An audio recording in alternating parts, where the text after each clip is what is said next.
On this week, Stephen A. Smith, who is by all accounts an acclaimed news commentator who covers the field of sports, has himself become news. He recently appeared on Sean Hannity's conservative show in an effort to share his viewpoint on politics in America. There were many who took to social media to abuse him and attack him regarding his beliefs, his interpretation, his position as it pertains to politics in America. But there were some who asserted outright that sports journalists had no place in politics at all. And it is those type of comments and others that I wish to address in this episode today. Let us be clear. Sports has always been more than a game. It is a business. It is a term I coined and have been used for years. Sports is more than a game. It is a business. But the business of sports is as political as apple pie. It is America.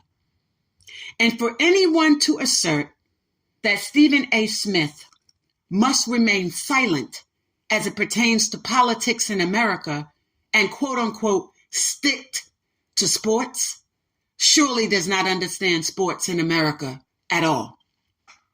Everything about sports in America has been, is, and will always forever be political.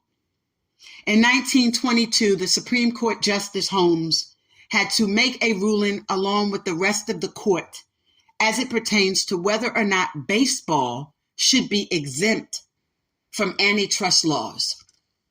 There were assertions whether or not baseball and the traveling of teams and players state to state was in fact violative of interstate commerce laws or subject to them. And the court said no. By 1953, they said baseball needed to address the issue of antitrust laws with Congress. Well, how much more political can you be than that? By 1972, the Supreme Court of the United States, Justice Blackmun, again ruled that the issues of antitrust in the sport of baseball must be addressed by Congress. But by 1994, Congress said, we will not take up this matter, that this is a matter that is not subject or within the purview of our duties. And so, two members of Congress working across the aisles decided to come together. One Republican, Orrin Hatch of Utah, and Howard Mesenbaum of Ohio, a Democrat. And they introduced Senate Bill 2380 to lift antitrust laws from baseball and non-compete clauses as well. It stripped baseball of protection under antitrust laws. And then House Bill 4994 was introduced by the House. And to this day, baseball is no longer protected under antitrust laws. They're no longer exempt. So wherein people keep asserting that sports and politics do not intersect, you are wrong. They coexist. In football, in 1957, there was an issue of whether or not football should be the subject of antitrust regulation. Because the Green Bay Packers in 1956 argued to the owners of that team and others that they were being denied the basic tenets and an effort to play the game. In terms of salary, their jock straps, socks, and uniforms. So by 1957, they filed a lawsuit, Radovic versus the NFL. Fast forward to 1970, the courts had to intervene again for the merger of the AFL with the NFL that we enjoy today. Fast forward, the Rozelle Rule as it pertains to retirement and contract and unionizing. became a case of Mackey versus the NFL that appeared before the Eighth Circuit. Let's not forget the role of the National Labor Relations Board as it pertains to protecting the interests of players when they go to strike, and the federal appointments of special masters to oversee strikes in baseball, basketball, football, and hockey. Let us not forget the role in the NFL as well as the NBA. Many of you know the name David Falk. He has been the super agent of the likes of Michael Jordan, Alonzo Mourning, Patrick Ewing, and a host of other players.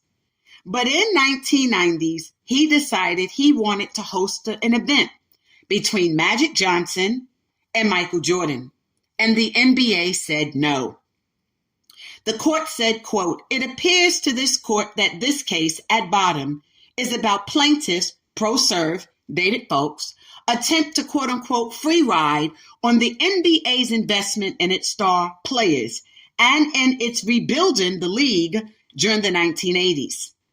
And as such, the court denied David Falk relief, stating you cannot host this competition between Magic Johnson and Michael Jordan. It is violative, a violation of the Antitrust Act. And as a result, David Falk, by 1995, along with his players, sued to decertify the union, the NBA's union. Long and short, they lost that battle.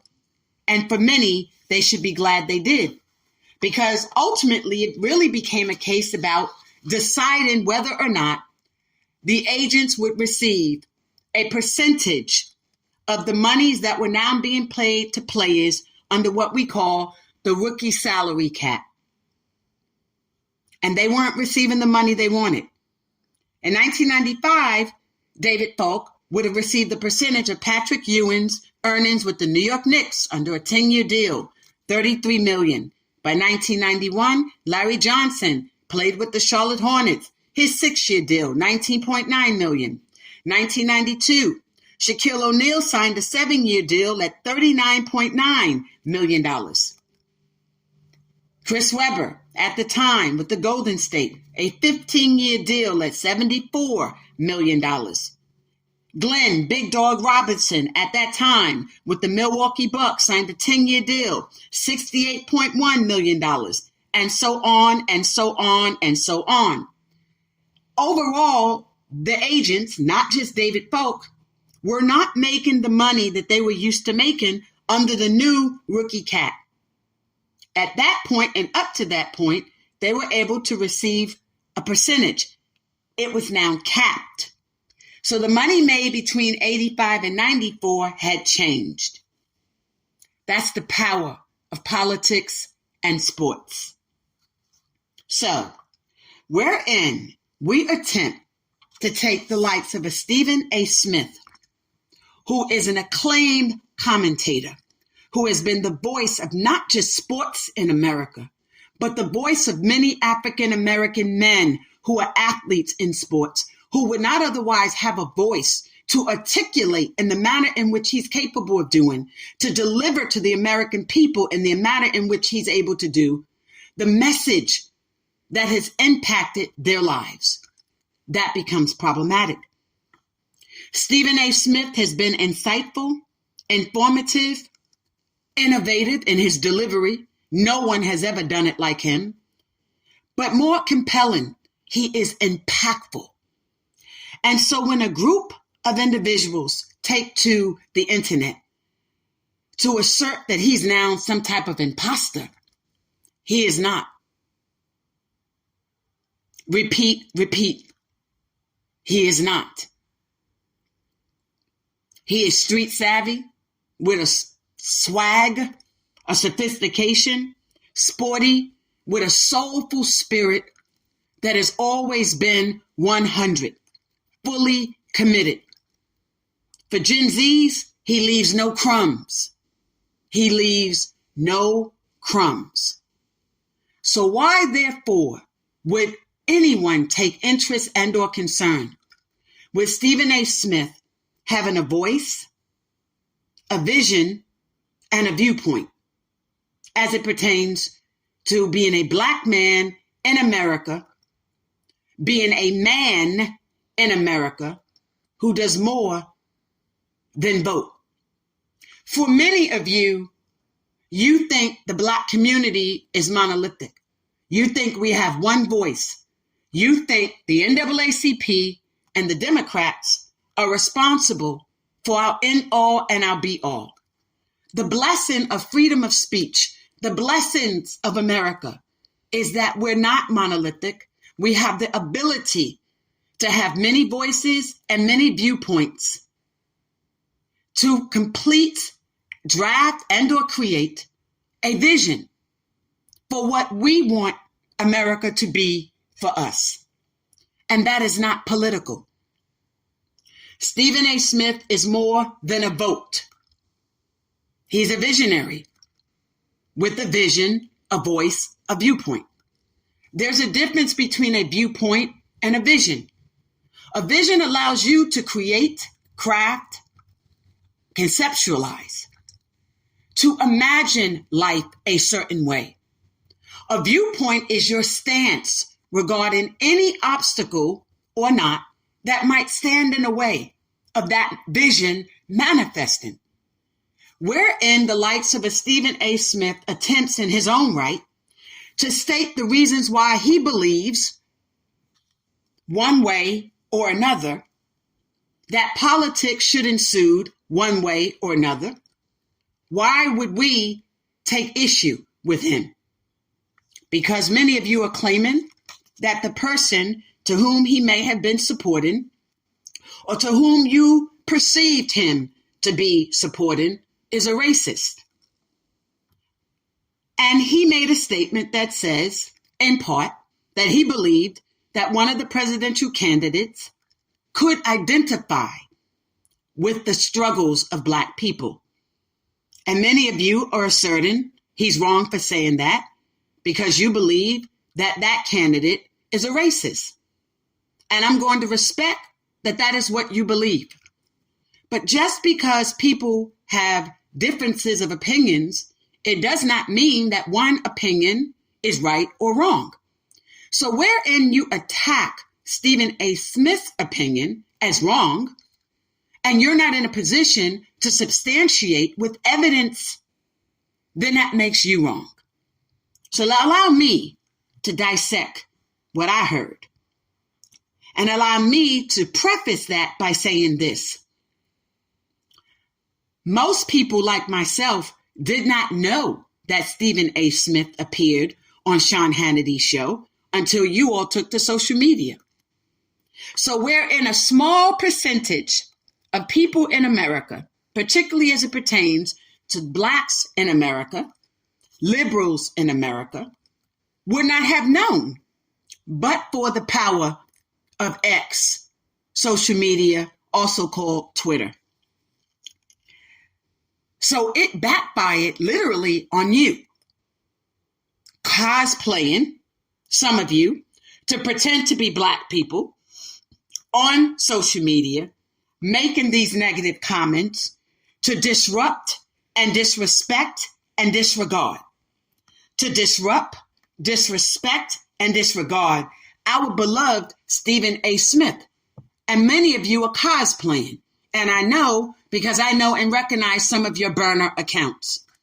Some of you were members of the media trying to stir up the base.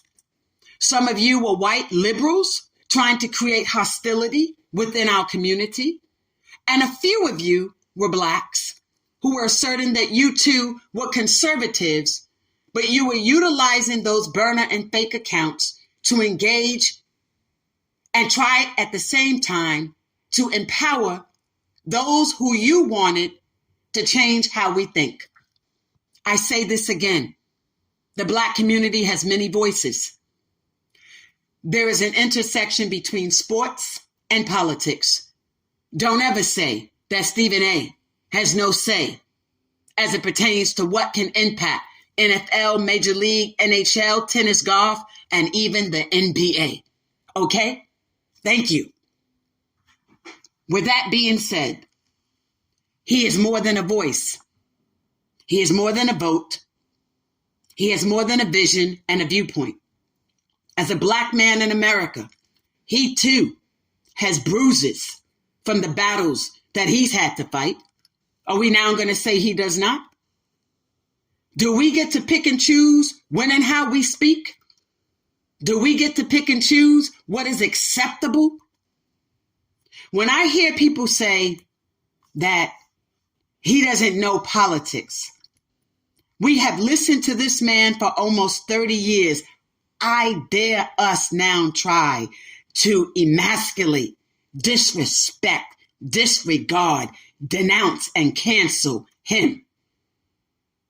I didn't even hear this type of uproar when Emmanuel Oko disrespected Angel Reese. Where were you, liberals? So you tell me it's okay to argue about equity and equality only as it pertains to women in sports, but not the attack of black women in sports, not what's happening with Audrey Wilson and the Nike deal that gives Caitlin Clark $10 million. I don't hear black women taking a stance on that. But you're going to attack Stephen A. Smith. We cannot do that, ladies. We also have major problems out there. And what we don't need to happen is for anybody to create a great divide. Because many of those who are attempting to do that through the use of social media are cosplaying. They're hiding behind these accounts, attempting to make you think that they think like you. And they don't. If the best thing a political party can give to me as a black woman is the right to have an abortion, and that's where it stops, that's a problem. Let me repeat. If the best thing a political party can give to me is nothing more than the right to have an abortion, and that's your platform, that's not good enough for me, especially where millions of black babies have died through abortions because there has been a failure to give us the same rights, equity, and equality in healthcare, prevention, not simply a method of intervention. So wherein your platform has spent millions of dollars delivering that message that you can help me kill a baby, but you cannot help me be preventive from getting pregnant in the first place? You cannot help black women die from HIV/AIDS? Or the 7 southern states where young black males, whether you define them as trainees or not, are dying from AIDS in record numbers, especially those from the 2020s who were impacted by COVID? When you can't promise me equity and equality in healthcare other than the right to have an abortion, you cannot ensure unto me that we would have clinics in our community, educational services in our schools that can educate, edify, inform, empower, and equip. If that's all you have to offer me, don't tell me there's not an intersection between sports and politics when we got ball players out here having girls sign NDAs and giving them Plan B pills, okay? There's your intersection. So when you say to Stephen A. Smith, you're just the voice,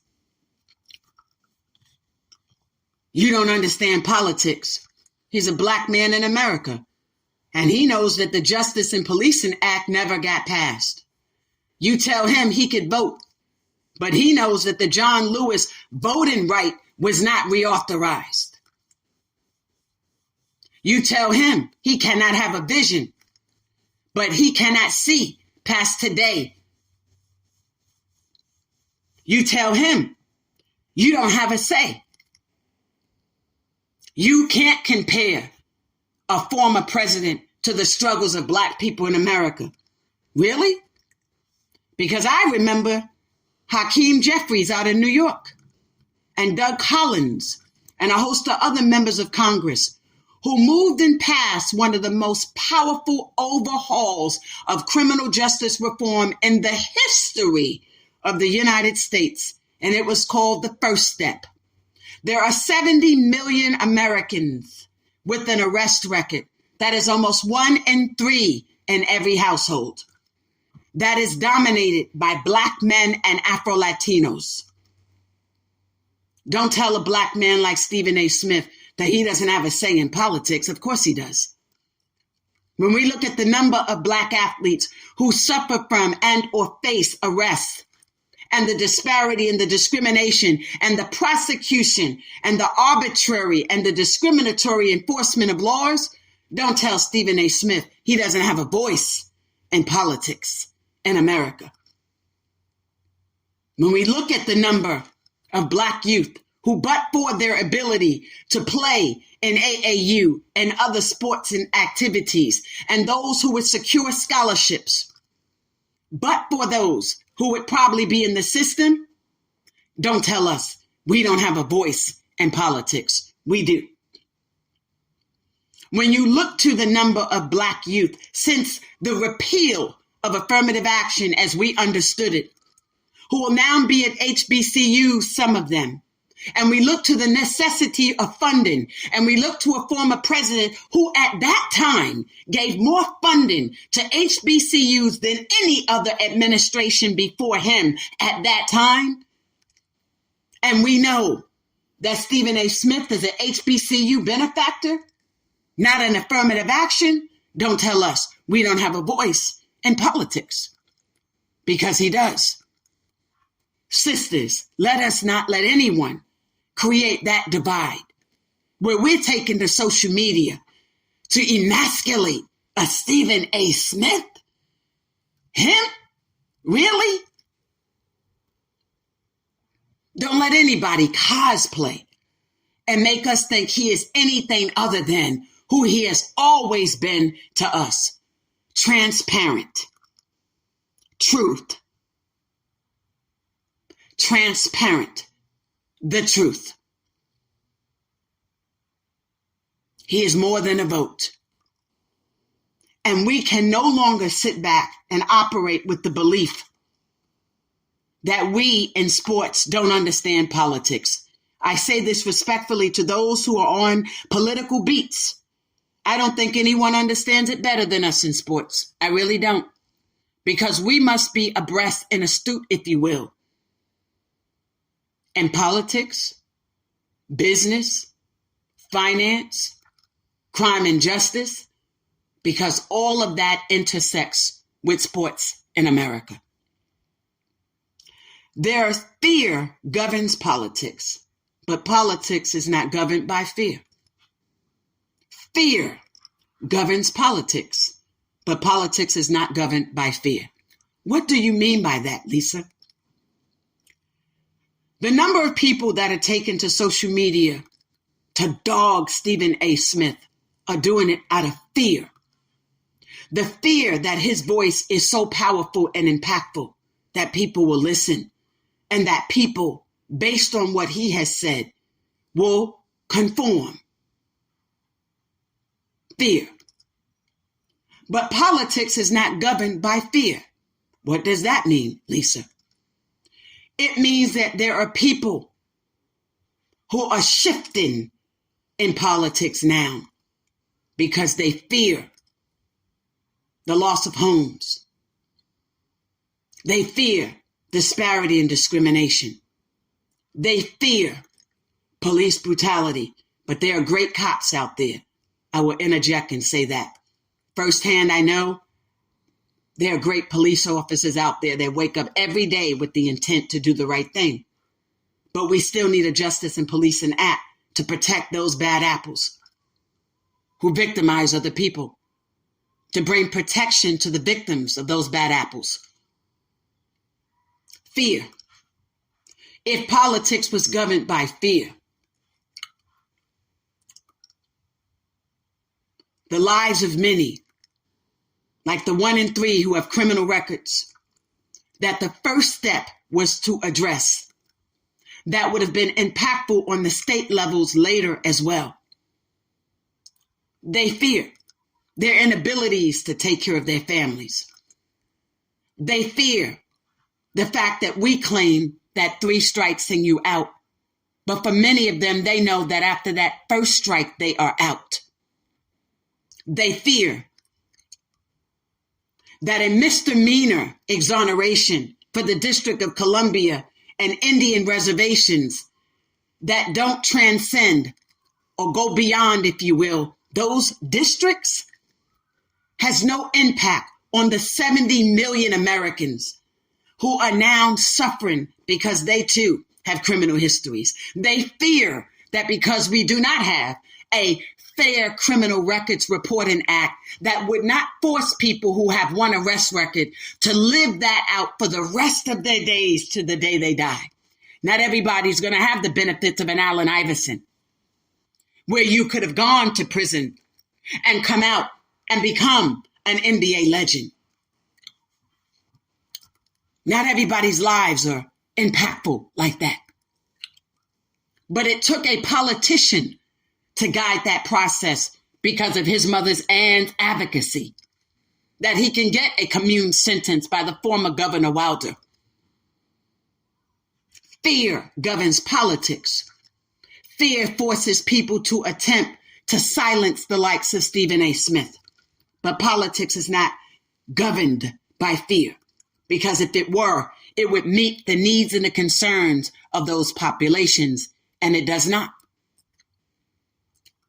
Every federal court and every state and local judge that has a say in the life of players within the professional sports, whether you're Tiger Woods in a car accident and deputy sheriffs are looking at skid marks on a road to determine how you had a single car accident, whether you're the likes of a Josh Giddey, who's been accused of having not one, not two, but 3 allegations of inappropriate sexual behaviors with underage girls, and you're the subject of an investigation. Whether you're the former Bobby Cox of the Atlanta Braves and you're a manager accused of domestic violence, that list can go on and on and on. Whether you are the subject of a divorce proceedings, the likes of a Michael Jordan, the likes of so many other players before him and since him, who've had to give half their earnings to their ex and former spouses. Judges make that decision. Politics make that decision. Elected officials. Why? Because you have someone who votes. And when you attempt to silence the voice of a voter, that is problematic.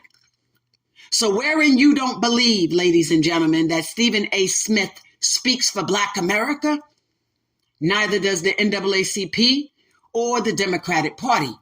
No one persons or entities speak for us. That is why it is called the power of the vote. The power of the vote is collective. And wherein Black women are taking an issue with Stephen A. Smith, let me remind you of this. Come a little closer, my sisters. Who is the president of the NAACP? Who is the president of the Democratic Party? Black women have been chairs of that party, but not the president. Black women have chaired.